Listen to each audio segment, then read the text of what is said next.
அனைத்து எம்பிசி நேயர்கள் அனைவருக்கும் என்னோட கோடான கொடி வணக்கங்க. நம்ம சேனலில் பார்த்தீங்கன்னா உலக நிகழ்வுகளை பற்றி பேசிகிட்டு இருக்கோம், சோஷியல் இஷ்யூஸை பற்றி பேசியிருக்கோம். அது மட்டும் இல்லாமல் ஃபினான்ஷியலாக சில விஷயங்களை பார்த்துட்ருக்கோம். அந்த வகையில் இன்றைக்கி நம்ம காணொலியில் பார்க்க போகிற விஷயம் என்னென்னு பார்த்தீங்கன்னா ஒரு முக்கியமான விஷயம் தாங்க. முதலீட்டாளருக்கு ஒரு எச்சரிக்கை மணி மாதிரி ஒரு காணொலி ஏற்பாடு பண்ணியிருக்கேன். அவங்களுக்கு ஒரு இன்ஃபர்மேஷன், ஒரு அவேர்னஸ் மாதிரி ஒரு விஷயம் சொல்லணும் அப்படிங்கிறதுக்காக இந்த காணொலி முழுக்க ஏற்பாடு செஞ்சுருக்காங்க. அப்படி என்னடா அவேர்னஸ் சொல்ல போகிறோம் அப்படின்னு சொல்லி கேட்டிங்கன்னா, உலகத்திலே பார்த்தீங்கன்னா எதிர்பார்க்காத பெரும் பொருளாதார சரிவு வரப்போகுது அப்படின்னு சொல்லி ஒரு இன்ஃபர்மேஷன் வந்திருக்கு. இந்த இன்ஃபர்மேஷனை கொடுத்தவர் யாருன்னு பார்த்தீங்கன்னா, உலக புகழ்பெற்ற பொருளாளர் வல்லுநராகிய ராபர்ட் கியோஸ்கினா யாரா அப்படின்னு சொல்லி நிறைய பேத்துக்கு தெரியல. ஆனால் ரிச் டேட் புவர் டேட்னு ஒரு புக் இருக்குது பார்த்துருங்களா, அந்த புக்கை எழுதிய பொருளாளர் வல்லுநர் ராபர்ட் கியோஸ்கி ஒரு எச்சரிக்கை மணி கொடுத்துருக்காருங்க. நம்ம உலகமே பார்த்திங்கன்னா, உலகம் முழுவதும் இருக்கும் வணிக சந்தை பெரும் பொருளாதாரத்தில் பெரும் சரிவு ஏற்பட போகுது அப்படின்ற மாதிரி ஒரு விஷயம் சொல்லியிருக்காருங்க. அந்த சரிவு எங்கே ஏற்பட போகுதுன்னு பார்த்தீங்கன்னா, அஃப்கோர்ஸ் அமெரிக்கா தாங்க. யுஎஸ் தான் பார்த்திங்கன்னா உலக நாடுகளுக்கு முன்மாதிரியான ஒரு பங்கு சந்தையை கொண்ட ஒரு நாடுங்க, ஒரு வணிகத்தை கொண்ட நாடு. அந்த அமெரிக்காவில் பார்த்திங்கன்னா அந்த சந்தை மிகப்பெரிய சரிவை சந்திக்க போகுது. அது மட்டும் இல்லாமல் அந்த சரிவு பார்த்திங்கன்னா $1.6 ட்ரில்லியன் அளவுக்கு சரிவு ஏற்பட போகுது அப்படின்ற மாதிரி சொல்லியிருக்காங்க. $1.6 ட்ரில்லியன் நம்ம இந்திய ரூபாய் மதிப்புக்கு பார்த்திங்கன்னா 13 கோடி ரூபாயாங்க. பார்த்துக்குங்க. அப்போ சைபர் போய்கிட்டே இருக்கும், 13க்கு அப்புறம் அடுத்து சைபர் போய்கிட்டே இருக்கும். ஸோ 13 கோடி சரிவு சந்திக்க போகுது அமெரிக்கா. அதனால் பார்த்திங்கன்னா சர்வதேச சந்தை எல்லாமே அடிபட போகுது அப்படின்ற மாதிரி சொல்லியிருக்காங்க.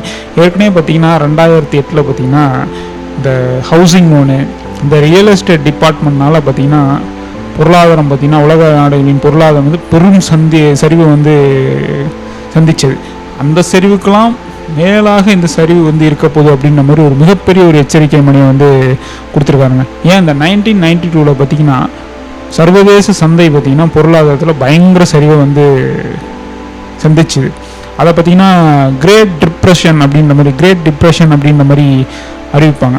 அதெல்லாம் தாண்டி இந்த சரிவு இருக்க போது கிட்டத்தட்ட ஒரு 100 ஆண்டுகள் உலகமே சந்திக்காத ஒரு சரிவை தான் பங்கு சந்தையில் சரிவை தான் சந்திக்க போது உலகம் அப்படின்ற மாதிரி சொல்லியிருக்காங்க.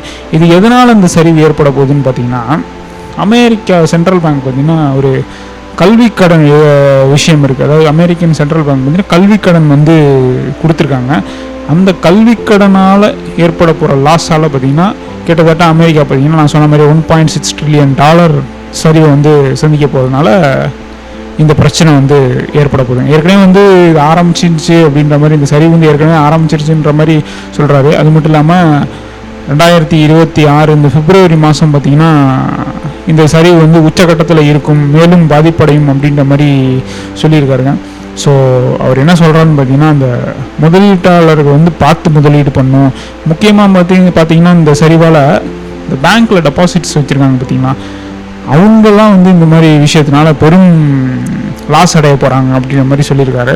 அது மட்டும் இல்லாமல் அவர் சொல்கிற இந்த ரியல் மணி ஃபேக் மணி அப்படின்னு சொல்லுவார் பார்த்திங்கன்னா. ரியல் மணினா இந்த தங்கம் அந்த மாதிரி விஷயங்களில் முதலீட்டு பண்ணுங்க, பணத்தில் முதலீடு பண்ணாதீங்க அப்படின்ற மாதிரி சொல்லியிருக்காரு. ஏன்னா சமீபத்தில் பார்த்திங்கன்னா ஈரானும் இஸ்ரேலும் பார்த்திங்கன்னா வாரம் ஸ்டாப் பண்ணதுனால தங்கம் விலை படிப்படியாக குறைய ஆரம்பிச்சிருக்கு, கச்சா எண்ணெயோட விலையும் குறைய ஆரம்பிச்சிருக்கு. அது மட்டும் இல்லாமல் அமெரிக்கா பிரசிடென்ட் டொனால்ட் ட்ரம்ப் பார்த்திங்கன்னா இந்த கனடா, சைனா, மெக்சிகோக்கெல்லாம் போட்ட டேக்ஸ்னால தங்கத்தோட விலை இன்னும் குறைய வாய்ப்பு இருக்குது அப்படின்ற மாதிரி சொல்லியிருக்காரு. ஸோ எல்லாமே பார்த்திங்கன்னா தங்கத்தில் முதலீடு பண்ணுங்க அப்படின்ற மாதிரி சொல்லியிருக்காருங்க. அது என்னமோ எனக்கு ஒரு கொஷினாக தான் இருக்குது. ஏன்னா அவர் எப்போதுமே பார்த்திங்கன்னா இந்த பணத்தை லிக்விட் கேஷை ரியல் மணி அப்படின்னு சொல்ல மாட்டார், ஃபேக் மணி தான் சொல்லுவாங்க. இப்போ கோல்டு தான் ரியல் மணி அப்படின்னு சொல்லுவார். ஸோ அதனால் தங்கத்தில் முதலீடு செய்ய சொல்கிறாரா அப்படின்றது நம்ம ஆலோசனை பண்ணி தான், உங்களோட பொருளாதார ஆலோசகர்கிட்ட கேட்டுட்டு தான் நம்ம இந்த இதிலெல்லாம் முதலீடு பண்ணணும்.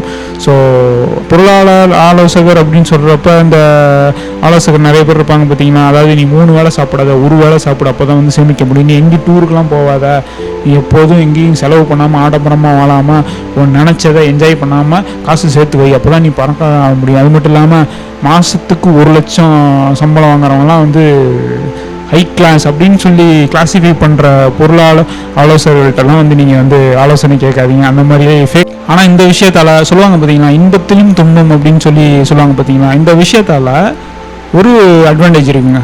அது பங்கு சந்தையில் இது வரைக்கும் முதலீடு செய்யாதவங்க குறைந்த விலையில் பங்குகளை வாங்கி முதலீடு செய்யலாங்க. நம்ம ஏற்கனவே பார்த்திங்கன்னா கொரோனா டைம்லலாம் பார்த்துருப்போம், நிறைய முக்கியமான ஷேரோட ப்ரைஸஸ்லாம் வந்து பயங்கர டவுன் ஆச்சு. அப்போ நிறைய பேர் இன்வெஸ்ட்மெண்ட் பண்ணி இப்போ லாபம் பார்த்துட்ருக்காங்க. ஸோ அந்தளவுக்கு வந்து ஒரு அட்வான்டேஜும் இருக்குது. பொருளாதாரம் சரிவடையும் போது நிறைய பங்குகளோட விலை வந்து கம்மியாகும். ஸோ நம்ம பங்குகளை வாங்கி போடலாம். அதே சமயத்தில் டிஸ்அட்வான்டேஜும் பார்க்குறோம். ஏற்கனவே முதலீட்டு செஞ்ச முதலீட்டாளர்கள் பார்த்தீங்கன்னா கொஞ்சம் காஷனாக இருக்கும். நான் சொன்ன மாதிரி ஆரம்பத்திலே சொன்ன மாதிரி இன்வெஸ்டர்ஸு காஷன் அப்படின்னு சொன்ன பார்த்தீங்கன்னா, கொஞ்சம் முதலீட்டாளர் ஏற்கனவே முதலீடு பண்ணவங்கள வந்து கொஞ்சம் காஷனாக தான் பார்க்கணும். ஏன்னா வந்து அவங்க பார்த்து தான் வந்து இந்த பங்கு சந்தையில் வந்து இன்வெஸ்ட்மெண்ட் பண்ணணும். ஸோ ராபர்ட் கியோஸ்கி சொன்ன விஷயத்தை மட்டும் நம்ம நம்பி டிசிஷன் எடுக்கக்கூடாது. இன்வெஸ்ட்மெண்ட் பண்ணுறத நாம் வந்து நிறைய ஸ்டடி பண்ணி நிறைய ரிசர்ச் பண்ணி தான் வந்து ஒரு பங்கில் வந்து ஒரு ஷேரில் வந்து இன்வெஸ்ட்மெண்ட் பண்ணணும். அது மட்டும் இல்லாமல் தங்கத்துலேயோ இல்லை வெள்ளிலையோ இதெல்லாம் வந்து இன்வெஸ்ட்மெண்ட் பண்ணால் நம்ம வந்து ஸ்டடி பண்ணி நம்ம வந்து ரிசர்ச் பண்ணி தான் வந்து இன்வெஸ்ட்மெண்ட் பண்ணணும். ஏன்னா பார்த்திங்கன்னா பணம் சம்பாதிக்கிறதுங்கிற விஷயம் வந்து ஒரு கஷ்டமான விஷயம் இந்த காலகட்டத்தில். ஏன்னா பார்த்தீங்கன்னா இன்ஃப்ளேஷனுக்கு பார்த்தீங்கன்னா விலைவாசிலாம் ஏறி போய் கிடக்குது. நம்ம ஒரு 1 லட்சம் ஒரு மாதத்துக்கு சம்பாதிச்சாலுமே பார்த்தீங்கன்னா பத்த மாட்டுது. ஸோ அந்தளவுக்கு தான் வந்து இன்ஃப்ளேஷன் தலைவிரிச்சு ஆடிக்கிட்டு இருக்குது. ஸோ காசு சம்பாதிக்கிறதுங்கிறது அவ்வளோ கஷ்டம். நம்ம எல்லாமே கஷ்டப்பட்டு தான் காசு சம்பாதிச்சிட்டு இருக்கோம். ஸோ நம்மளோட பணத்தை வந்து நம்ம தான் பாதுகாத்துக்கணும். சொல்லுவாங்க பார்த்தீங்கன்னா, பணம் வந்து பணத்தை சம்பாதிக்கணும், நாம் வந்து சம்பாதிக்கக்கூடாது. பணம் நம்ம வச்சுருக்க பணம் வந்து பணத்தை சம்பாதிக்கணும். அந்த நோக்கத்தால் தான் நிறைய பேர் வந்து பார்த்திங்கன்னா ஷேர் மார்க்கெட்லாம் இன்வெஸ்ட்மெண்ட் பண்ணுறோம். ஸோ இந்த மாதிரி சமயத்தில் நாம் கொஞ்சம் காஷனாக இருந்துக்கணும். இன்வெஸ்டர்ஸ் நம்ம கொஞ்சம் காஷனாக இருந்துக்கிட்டு கரெக்டான பங்கு எது, கரெக்டான நேரம் எது அப்படின்னு சொல்லி நாம் தான் பார்த்து இன்வெஸ்ட்மெண்ட் பண்ணணும். ஸோ இந்த இன்ஃபர்மேஷன் வந்து உங்களுக்கு கண்டிப்பாக போய் சேரணும். நிறைய பேருக்கு பார்த்திங்கன்னா இந்த இன்ஃபர்மேஷன் தெரியாமல் இருக்கலாம். பங்கு சந்தை வந்து சரிவடைய போகுது அப்படின்னு சொல்லி அந்த ஒரு பெரிய உலக புகழ்பெற்ற பொருளாதார வல்லுநர் வந்து சொல்லியிருக்காரு. இந்த விஷயம் தெரியாமல் இருந்திருக்கலாம். ஸோ அதை நம்பி நீங்கள் நிறைய ஷேர்ஸில் இன்வெஸ்ட்மெண்ட் பண்ணியிருக்கலாம். ஸோ அவர் சொன்ன மாதிரியே இந்த சரிவு வந்து ஏற்பட போகுதா இல்லையா அப்படின்னு சொல்லி நம்ம தான் கொஞ்சம் நல்லா யோசித்து டிசிஷன் எடுத்து பங்கு சந்தையில் வந்து முதலீடு பண்ணணும் அப்படிங்கிறத வந்து சொல்லிக்கிறேன் இந்த வீடியோ மூலமாக.